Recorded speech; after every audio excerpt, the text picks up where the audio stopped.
And then came the 19th, 20s and 30s, where some kind of extracts from various substances from plants, from animals started becoming. And it was in 1945 when Alexander Fleming accidentally discovered that uh, whenever a fungus, which was penicillium, grows on a plate, the bacteria on that plate were not growing. So then he realized that there is something in the fungus which produces a compound which is responsible for killing the bacteria. And that's how the process of antibiotics came into being. And that is why the name antibiotics, bios means life and anti means, so it is something which is produced from life, which is responsible for anti life. Then came 1950s and the various organisms started changing. Last week I was talking to you about bacterial genetics, and all the bugs mutated, and then came another antibiotic that, okay, this is mutating, we'll take another one. Then came another and another and another and another, and we've reached a stage now where we might again go back to this 2000 BC. So we might have something which is called as a post antibiotic era. And why this has happened is that if you see this 1930s to 70s, every year there was a class of antibiotic which was being developed. And what happened later on was that as this went on and every year people had a new antibiotic, but after some time you realize that the production and the research and development slowed down, and we've actually not had any antibiotic after this. So, and these are also not new classes, these are the old repurposed antibiotics that we know. So, something or the other is going wrong, and the pipeline for antibiotics, as we call it, is running dry. And as I said, these were the main pillars of antibiotic era who gave us the antibiotics, Fleming, Florey, and Chain, who were responsible for all their research into antimicrobial substances. So basically, antibiotics are chemotherapeutic agents which are of microbial origin, and that is what is the most important thing, that they are actually of a microbial origin. That means that they are produced from one living form and have a selective toxicity towards another living form. And this was started with Paul Ehrlich, as I said, who started using sulfur compounds, and then came the use of penicillin. It was the World War which actually accelerated the production of this antibiotics. Now, if you remember our initial classification of life, there are eukaryotes and prokaryotes, and the prokaryotes have got various bacteria and various obligatory parasitic bacteria and various viruses. And we have drugs for everything. Against fungi, we have antifungals. Against bacteria, we have antibacterials. And against viruses, we have antiviral. So, so much so that the antimicrobial is now a very broad terminology which includes everything: antifungal, antibacterial, antiviral, and antiparasitic even. Whereas when we talk of antibacterials is what we are concerned about in this lecture. The rest will be covered when you read virus or parasites or fungus and so on. Now, if you remember this diagram I had shown to you in initial class also when we were talking about the bacterial structure, and if you see this, you will realize that there is a cell membrane which can be inhibited, there is a cell wall which can be inhibited by the various antimicrobials, or there can be DNA synthesis can be inhibited and protein synthesis can be inhibited. So any of the places the antimicrobial agent can work and can destroy the bacteria. So what happens here is that the cell wall inhibitors are the ones which we always prefer. Why do we prefer cell wall inhibitors?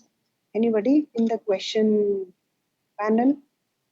Why do we prefer cell wall inhibitors? Cell wall inhibitors are the so-called non-toxic antibiotics. Why? Hurry up, somebody put in. These are the antibiotics which are so-called safest, least toxic to man and are toxic only to. Yes, Abhilasha has answered correctly because we don't have cell walls. So animal cells are not having cell walls, and the antibiotic that we use will have a, what you call it, a selective site to bind and act. So where can it bind? It can bind to certain receptors. And we will again come to that wonderful cell wall structure which we were talking about in the previous classes and find out what these penicillin binding proteins are. Because remember the cell wall where we were discussing about the peptidation and cross linkages, then it can also inactivate certain autolytic enzymes, and the selective toxicity is due to the absence of the cell wall in man. So remember this peptidoglycan cell wall where you had N-acetylmuramic acid and N-acetylglucosamine, and then you had these peptide linkages which were together connected with a pentaglycine bridges. So the penicillin binding proteins are the transpeptidation enzyme which bring about this cross linkages, and that is where the beta lactam agent is going to bind. And once you have the agent which is binding here, you will realize that it has a specific site to bind. Groove बन रहा है ना ये? So it is, this is the peptidoglycan cell wall. This is the pentaglycine bridges which are attached to it, and this is with the cell wall which is synthesized. This we are already familiar with. So the most crucial step is to bind these two. And it is here which works as a penicillin binding protein. It is this site which actually traps the group of antibiotics which are called as the beta lactam. If you see here, it's got a little squarish structure, and this is the structure which is an exact replica is that antibiotic. So the antibiotic will fit in here in an exact replica and will give you a inhibition of reaction. So that's where the drug is going to bind. The other cell wall active agents are the glycopeptides. This is the second group. First group was beta lactam, which will bind to the penicillin binding proteins. The second is a glycopeptide, which inhibits peptidoglycan synthesis, but it doesn't attach there. It attaches somewhere different. Where does it attach? It attaches itself to the amino acids, the last amino acids which are there in the cell wall, and it doesn't allow the new unit to attach. So again, there is this glycopeptide which binds and will not allow this cross linkages to occur.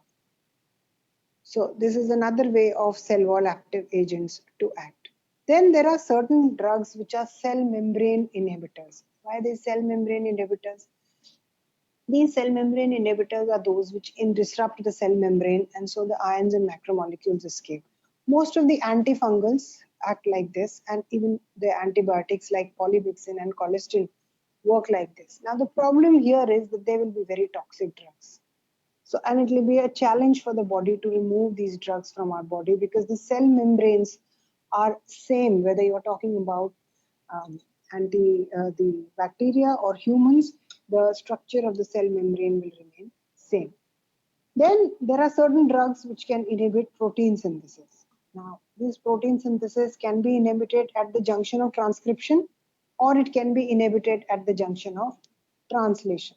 So the inhibition of transcription is when there is an inactivation of the DNA dependent RNA polymerase, or translation is when it binds to the either the 30S or the 50S subunit and will affect the initiation, elongation, or termination of peptide chain, causing inhibition of protein synthesis. So this is what happens when it binds to the 30S and the 50S. If you remember this diagram we had seen last time also, this is just to show you which are the antibiotics which are basically protein synthesis inhibitors. One of them is chloramphenicol, which binds to the 50S portion and inhibits this peptide bond. Then an erythromycin, which binds to the 50S and prevents this translocation of ribosome.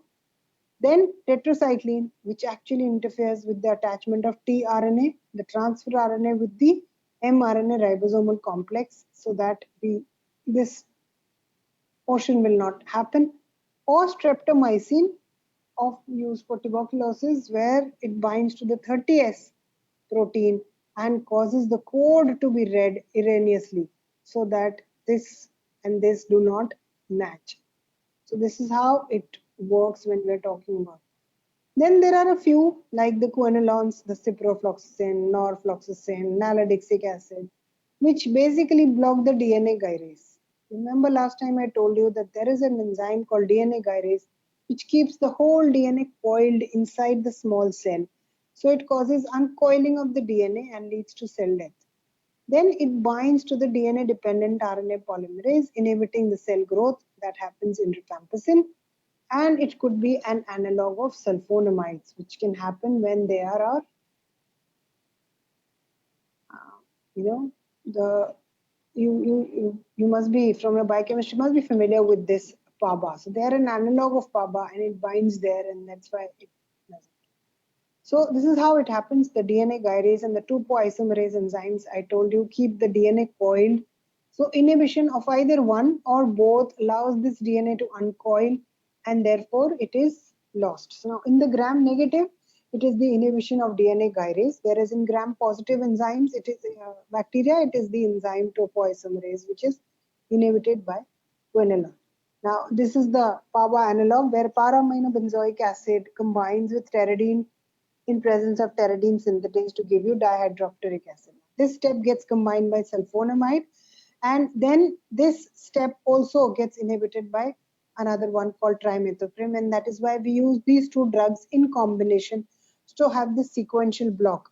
That maybe only 80% will block, 20% will still form, so this drug will stop and it will stop the synthesis of these nucleic acids, and therefore it will inhibit. Now, the drugs here mentioned are sulfonamides and trimethoprim, which are often sold in a combined formulation, which is called as the Septran or trimethoprim sulfonamide complex. So now I'm going to talk about antimicrobial resistance and antimicrobial susceptibility detection. Whatever I've talked about antibiotics till now will also be taught to you in your pharmacology lecture. Now, because we had this delay of your batch starting, your exams getting delayed, the coordination with the pharma department on this topic went a little haywire, but they will cover it up in more detail, and that is why I have only given you a little bit of introduction to these various antibiotics, because it's important to understand how bacterial resistance develops in this. And it was not just, we are encountering antimicrobial resistance now. We have seen this in a lot of thing, that it was in his Nobel speech and in his Nobel Prize speech and in his newspaper in 1945 that he cautioned that if you sell these antibiotics, then the organisms which are resistant will go on and penicillin will not be able to work. So the bacteria tend to fight back. How do they fight back? The first and the foremost is that they produce enzymes which break down the antibiotic, which makes it ineffective. So what happens is that for example, there is this E. coli bacteria which creates a beta lactamase, an enzyme which breaks the ring. As I said, that ring, that 4 square ring has to be there, otherwise it will not fit in that penicillin binding protein. So it degrades that. The other is that they have a very active efflux pump. So the moment the antibiotic goes inside, it pumps it out. So this is seen as an efflux, often seen in gram-negative bacteria, especially Salmonella. Then they can also block the entry.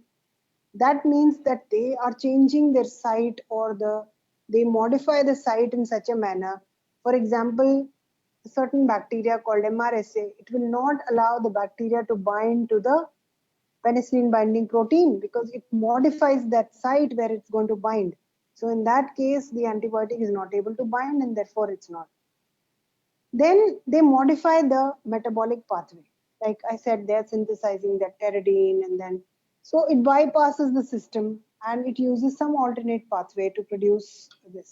So in that way also the bacterium will be able to give resistance, and this will work in such a manner that it will make the drug quite useless. So they open the ring. This I've already covered. So this is what I was talking about. When you have a in a gram-positive bacteria, what happens is that it can modify this penicillin binding protein. It can alternate it so that it doesn't bind. Then there are some pore-in channels and an active efflux pump mechanisms. Then there are ways, the methods which you see in glycopeptides resistance is that the gram-positive bacteria often develop resistance by changing this site. So if you remember in how glycopeptides work, glycopeptides are vancomycin, teicoplanin. As I told you, they bind to this D-ALA. Now, if somehow the bacteria is able to modify this site, then the organism will not bind. So that's exactly what it does. From D-ALA, it replaces it by DLAC. And when it does, the vancomycin is not able to bind here, and the cell wall continues to be synthesized, and therefore resistance develops. Now, in aminoglycosides, which are basically the streptomycin and gentamicin, which I just told you, which are basically the compounds which act by inhibition of protein synthesis, they produce certain modifying enzymes, or they alter their ribosomal binding sites. So that's how it develops.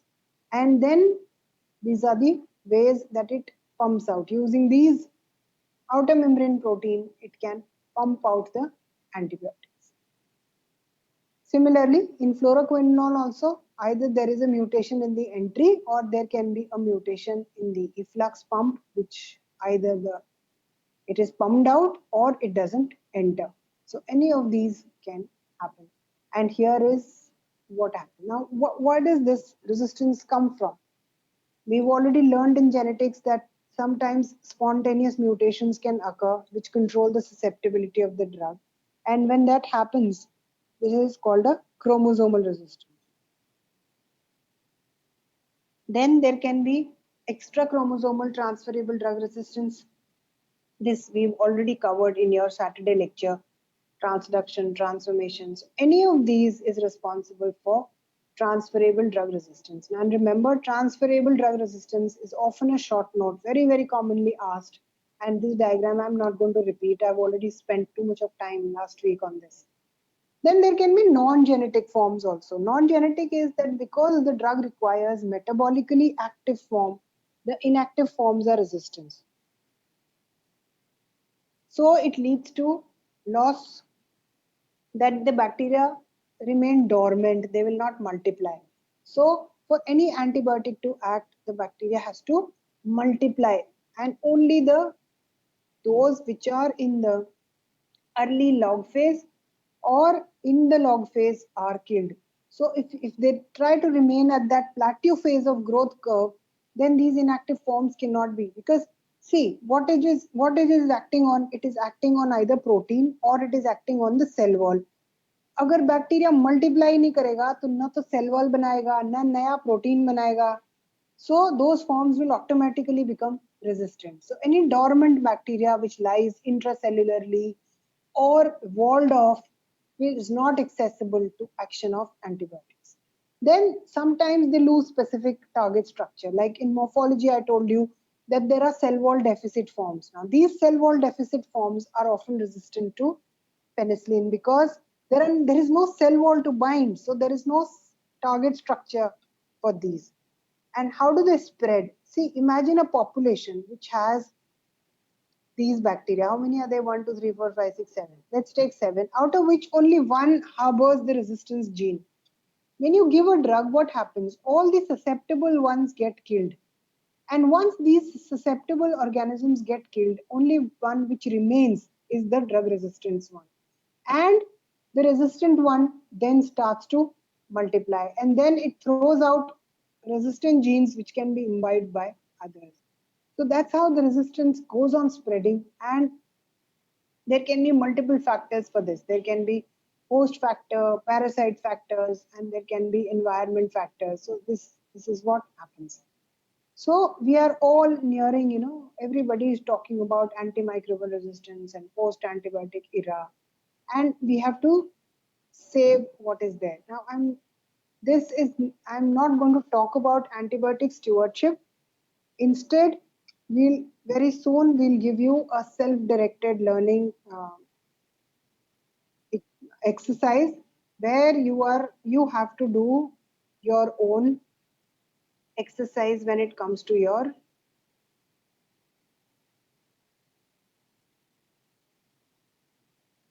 evaluation. That project will be evaluated and we'll talk about it after some time when we are a little more free with this. What I'm going to talk now is your antimicrobial susceptibility testing is what I will cover now. And antimicrobial stewardship we will cover when when we give you the exercise as SDL. Very soon we will give you, and I'm also going to give you a few exercises at the end of the day, which as a group you will do. So when I project them, click a photo of those exercises and discuss amongst your batch whenever you have time. And we will discuss them next week when we have a small group learning for your tutorial for your antimicrobial susceptibility. So much we've talked about antimicrobial resistance. Now we have to know a little bit about how this antimicrobial sensitivity testing is done in our laboratory. In vitro, we mean in our laboratory, how we are going to do it. And there are ways and means to do this antibiotic sensitivity in our.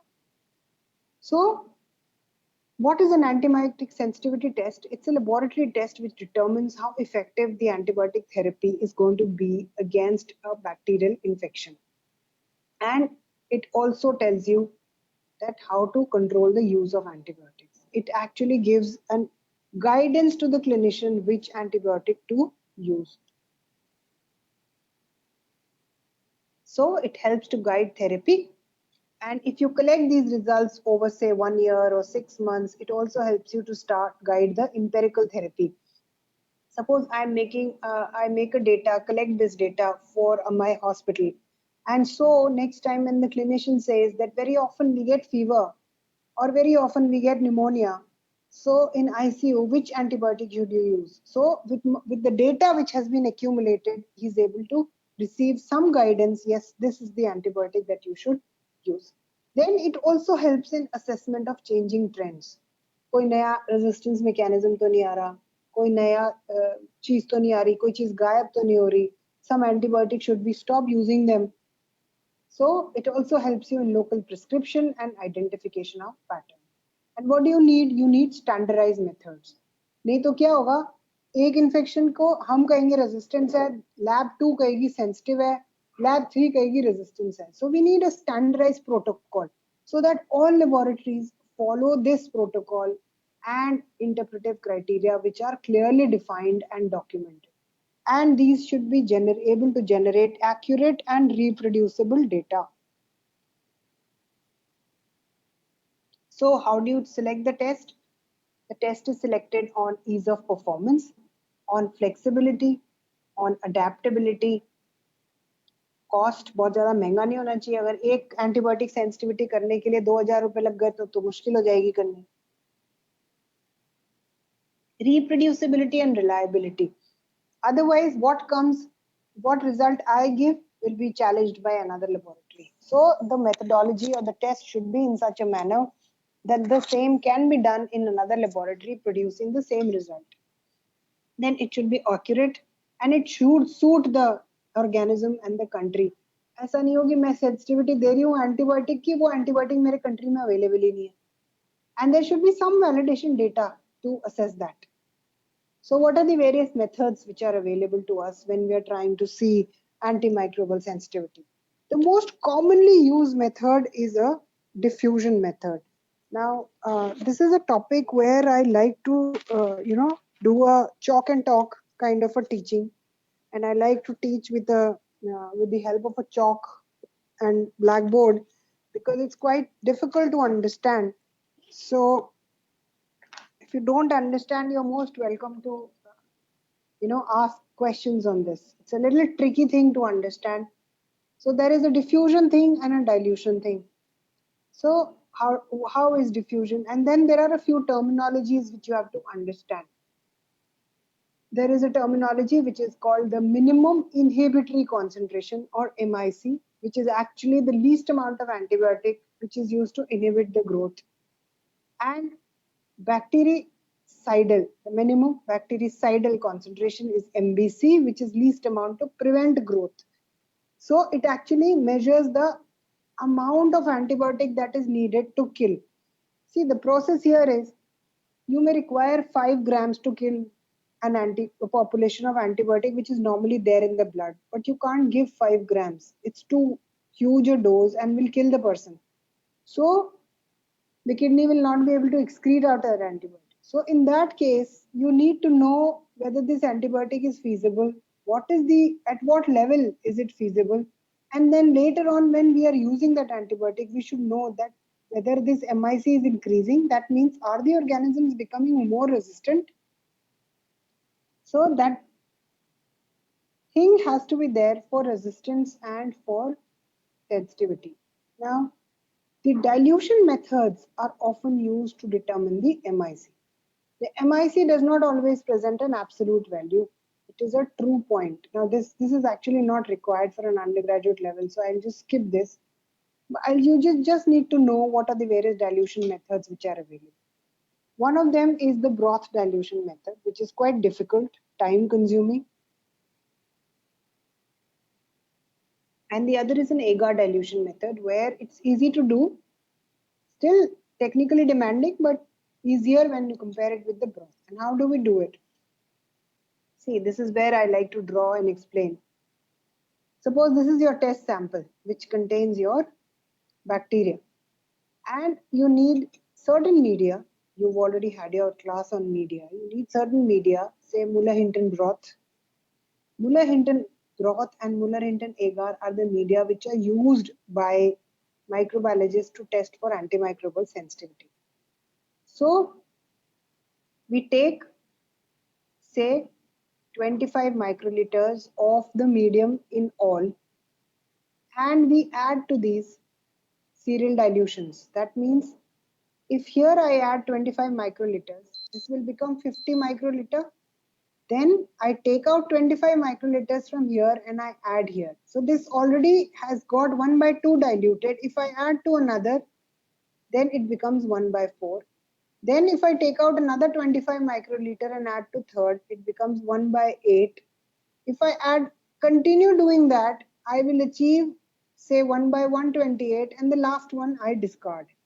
So this is how we make dilutions. So whenever we are talking about making dilutions in microbiology, please remember these are called doubling dilutions, because we are doubling the dilution every time we are transferring.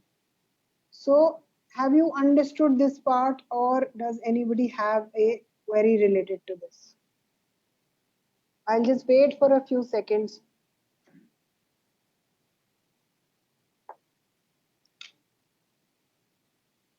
Understood. Good. Great. Now comes the more complicated part, because you've understood the easier part. So you take a tube which has no antibiotic. Obviously, it will have growth when you incubate it. In the second one, this is a control. So now you've made those dilutions which have doubling dilutions of your antibiotic. So the one which tube now will contain the maximum antibiotic? 1 by 2 or 1 by 128? कौन सी tube में सबसे ज्यादा antibiotic होगी? 1 by 2 में या 1 by 128 में? Anybody? 1 by 2 में, right? Now why 1 by 2 में? Because we keep on diluting. So it is this one which will have maximum, and then the antibiotic concentration is going down. So now what we do is that we add the standard amount of bacterial inoculum to each.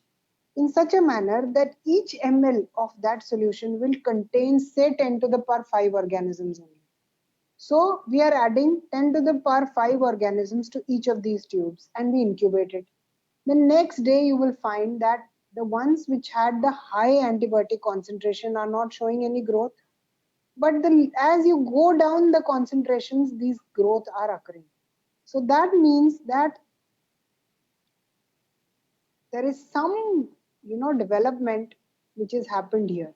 So this is the minimum concentration at which the growth has occurred. Now all these which are growth has not occurred, I will subculture onto solid media. So I find that even though it is visibly not there, you know so even if I find that it is not there, I will find some growth will occur when I culture it onto plate. So this will be your bactericidal concentration, whereas this should be your minimum inhibitory concentration. So similarly, if I can do this in broth, where instead of so many, but the problem is, suppose I want to do this dilution for 10 strains of bacteria from organism A, B, C. So I will have to put up these many tubes for these many. So that will be a problem. So here, this is the MIC here, this is the MIC. So this is how it will go. So another way of reducing the amount was that I use a microtiter plate. We will show you this microtiter plate in the class and you will see this takes amounts in microliters. So if it takes amounts in microliters, then instead of using the big tubes, I have reduced it. Then this is what I was telling you about, the one which is easier to do, that is an agar dilution. That means because I have a solid surface, I can put up a number of bacterial strain, 1, 2, 3, 4, 5, 6. See here, I can put up to 20. And instead of making a tube with the same principle, I make a plate, a solid plate for each dilution. This is the neat, that means no antibiotic, one neat antibiotic, then 1 by 2, 1 by 4, 1 by 8, 1 by 16, this tarah se. So if you see this, then this is an applicator which is used to apply the sensitivity, and this is how the result will look like. You will see that the higher concentration of antibiotic will not give you any growth, but if you go lower to, then you will see these concentration of antibiotics are lower, 0.5, 1, 2 microgram per ml. Here these organisms are growing. So it's easier to read and a multiple number of them can be done. So multiple bacteria can be tested and the MIC endpoints, it's easier to improve and it's basically easy to semi-automate. You can, the replicator that I showed you, if you use that replicator, then it makes life a little more easier. So, okay, let's move ahead. Disadvantage are again very technically demanding, and once the plates have been prepared, they have to be used early. The endpoints may be difficult. अगर कोई swarm कर गया, फैल गया, कुछ हो गया, incubation में दिक्कत आ गई, and it only gives you MBC reading. So ये day to day में possible नहीं है. It's such a complicated thing. इतनी सारी tubes, 100 samples for antibiotic sensitivity, काम करते करते हालत खराब हो जाएगी, है ना? And when you have more workload, then you have chances of error. So scientists designed an easier method to do antibiotic sensitivity, which we do on a day-to-day practice, and that is the diffusion method. Now, diffusion is when you assess the diffusion of antimicrobial agents from disc, tablets, or stripped into the solid medium, which has been seeded with the inoculum. And interpretation is based on determining an inhibition size, which is proportional to this. So, this is how it works. Now, let me take a pen. Now, this is your media. This is a plate of nutrient agar in which the bacterial colonies or bacteria has been put. It has been clone or on this. So it the medium.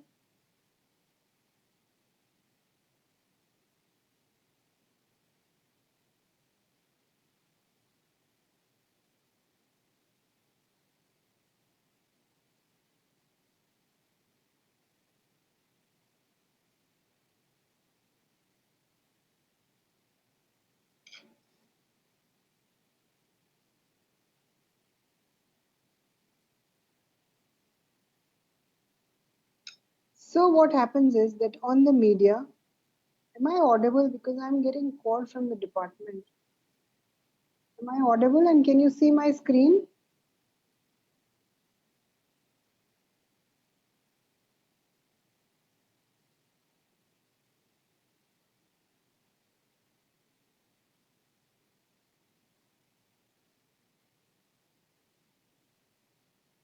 Okay.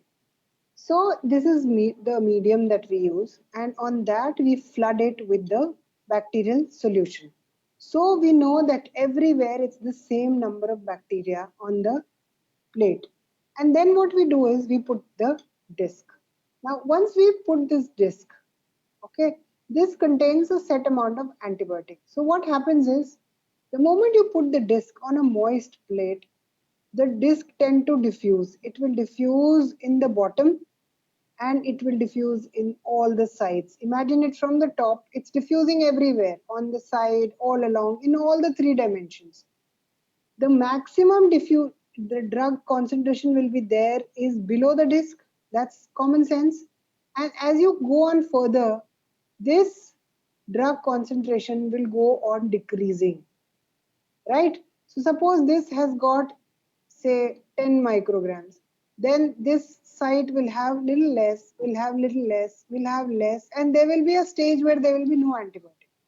So it will come to a stage like this where there will be no antibiotic. कितना diffuse करेगा ना? जितनी आपने डाली है वो सारी तो diffuse हो गई. So once you understand that there is a plate on which this drug has diffused, it's very easy to understand the diffusion methods. So now what you do is that there is this disc and there is the bacteria. So once you have inoculated the culture, you put the bacteria, you put these antibiotic impregnated discs, and then so this is the media, the Muller-Hinton agar plate, and this is the antibiotic impregnated disc. These are basically any filter paper disc which contains set amount of antibiotic. So a 10 microgram disc will contain 10 microgram of antibiotic. A 300 microgram disc will contain 300 microgram of antibiotic. So, and this is the way you make a lawn culture is made. That means the whole plate is flooded with the bacterial solution, and then these discs are applied. And once these discs are applied, then what happens is you will see something like this. Now what is this? As you can see here, there is some discs. There is my pen. Okay, see here, there is no zone, it's only disc. Here there is some zone, here there is a bigger zone, and here there is a huge zone. Now why this is happening is that because the bacteria is there all around. All this is bacteria, the haze that you see. Now when the bacteria grows overnight, it encounters the antibiotic which has diffused from this disc, from this, from this, from this, from this. And wherever it encounters this antibiotic, it is not able to grow. So you will see a zone of inhibition. That means the the zone surrounding the disc which doesn't show you any growth is the zone of inhibition. So here also you will see this, and here also you will see this. But the drug which is the organism is completely resistance, like this. You will not see any zone. Why? Because whatever amount of antibiotic you put, if it is not it is not sensitive to it, you will not see any growth, or you will see less growth. So we measure this, and there are two ways to do it. The most common method which is used world over is called the Kirby-Boer method. And what you do in Kirby-Boer, you put 6 of these discs on a plate.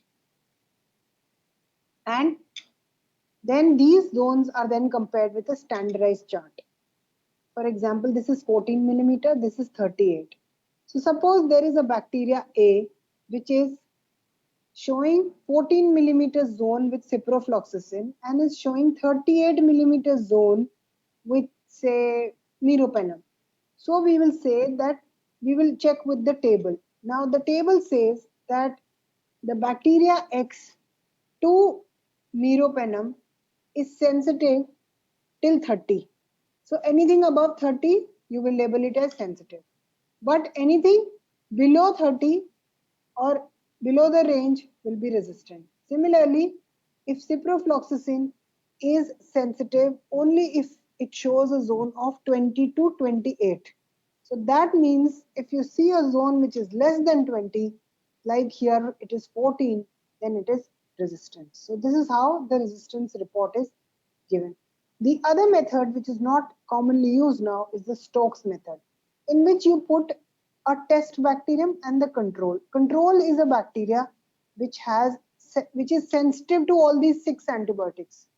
So what you see here is that there will be a control bacteria which is sensitive to all, and then you will compare the zones from here to here.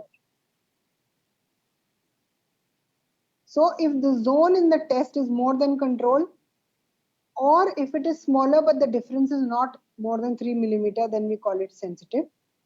If the test zone is less than 2 millimeters, then we call it resistant.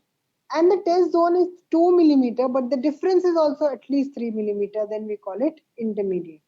I know it's a little bit confusing, but when you read this in your book, you will understand it much better. So the advantages are that the control is on the same plate. So if suppose by some mistake the disk is not working, you will be able to detect it, and it's easy to do. In Kirby-Boer, you put up the controls separately. So if the disk is not working, then you won't come to know. And it's a little difficult standard conditions which are required. And then there are newer methods which have come. There are automated methods and there are molecular methods. In e-test, there is a, I'll just show it to you how e-test looks like, and maybe then you'll understand. It's a commercially available strip which has these graded. Can you see this? The one which we were making in tubes is now available on a graded paper strip. And this paper strip is then put on a plate which contains the growth, and where it cuts, the zone of inhibition is elliptical in shape, and that is why it's called the e-test. The whole thing looks like a E. So that's what you call it, a e-test. So where it cuts, that is your MIC. What are the advantages? The advantages are that it is cost effective, it is easy, and it determines the MIC very well, and it is online. So now there are a few questions which I want you to understand. If possible, please click a photo with your mobile for this slide. What is the syndrome that the patient is presenting with? What is the predictable bacteria that's causing the syndrome? Which antibiotic will cover this bacteria? And how do I maximize that I am right? And how do I turn away from irrational exuberance? So these are the questions that we are going to answer. Now, this is the first case. I want you to click photos and give. This is for the batch which comes on Monday to microbiology. All right.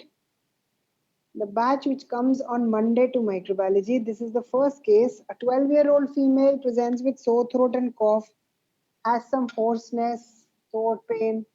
What will you prescribe and what investigation will you order for this patient? Okay, take a photo. We will discuss these issues in your small group teaching. So this is case 2 for batch A2 and B2. That means for the batches which come to us on Tuesday. 44-year-old lady, again take a photo, post-op day, undergoing a mitral valve replacement for cerebral mitral regurgitation.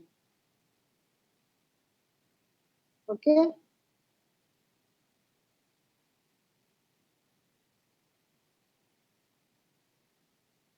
So then case 3. This is for the batch which comes to us on Wednesday. A 63-year-old diabetic male patient admitted with a diabetic foot infection on cephalexin and ciprofloxacin continues to have. So what is the next bed state? Should you give antifungal drugs here? Is there anything that should be done for this patient? Okay. Now you may not be familiar with Candida species, but don't worry, it's a type of yeast-like fungi which causes infection in ICU patients. So we will come to this and you can discuss this later on. Or in my next lecture, I'll give you the answers to this next week whenever I have a lecture. Before that, you must have discussed these 3 with your batch tutorial batch teachers about these. Third batch has also taken the photo. Don't tell me to repeat them. All right. Any questions you have? There was one question. What is meant by doubling dilution? Doubling dilution means that suppose you take X ml of media and you put X ml of, say, the antibiotic in it. So the antibiotic which you put will become X by 2. Now again you take out some amount from there and put it in the other. Then it will become X by 4. So doubling dilution is that with every dilution, it is doubling. पहले 1 था फिर half हुआ फिर 1/4 हुआ. That is doubling dilution. Any questions? Anyone else? यार तुम सुनते नहीं हो कि समझ में नहीं आता. Why are we doing dilution? Because we want to see at what dilution, minimum dilution, what is the minimum dilution at which the bacteria is getting inhibited. That is the criteria of why we are doing dilution. So when we taper it off, say from half, 1/4, 1/8, 1/16, if we get the bacteria get inhibited even at 1/16, that we know it's a very sensitive bacteria because even at such a lower concentration, it's got inhibited. But if we are testing only for need, then we'll never know the minimum amount which is required. So that is the reason why we do minimum inhibitory concentrations. Anyone else? Any questions?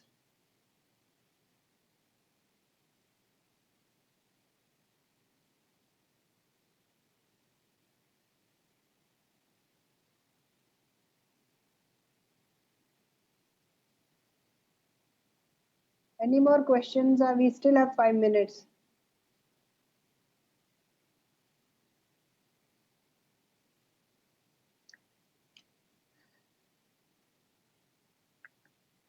सबको सब कुछ समझ आ गया कि किसी ने कुछ भी नहीं सुना?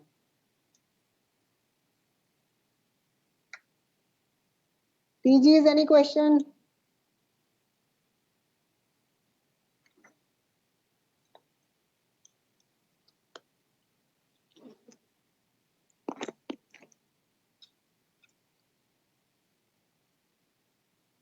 Explain diffusion method again. Okay.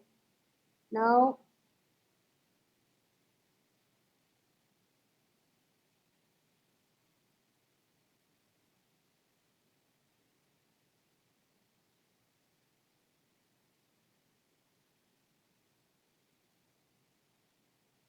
I'll just come to that slide so that it's easy for you to.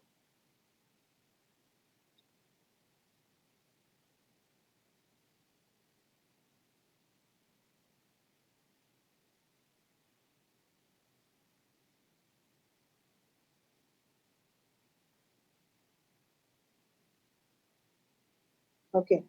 So what we have done in the diffusion thing is that we take a plate. It's not a Newton agar plate, it's a Muller-Hinton agar plate. We put a plate and we inoculate the culture. That means we pour the culture on this, or we make a lawn culture as like this using a swab.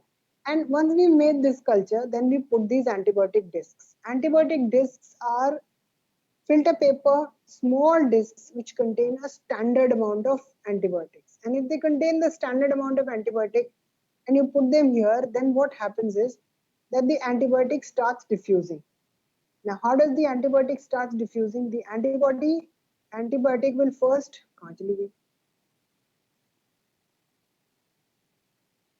The antibiotic will first start diffusing in such a manner that, because it's a moist surface and the disc contains an antibiotic, the drug will start diffusing from that antibiotic disc.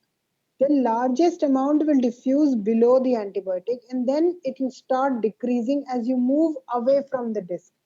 For example, you see a disc here. Now, as you move away from the disk, the amount will go on decreasing. And beyond a certain point of time, there will be no disk. That is why you are able to place 5 to 6 discs on one plate. So once you have done that, you have inoculated your plate with the blood, with the bacteria, and you put the disc, you put it in the incubator. So the growth will occur overnight, bacteria will grow, and wherever they will meet this antibiotic concentration, similarly as was happening in the dilution part, similarly the concentration at which they are inhibited, they will show a zone of inhibition. That means you cannot see any more bacteria there. So okay now?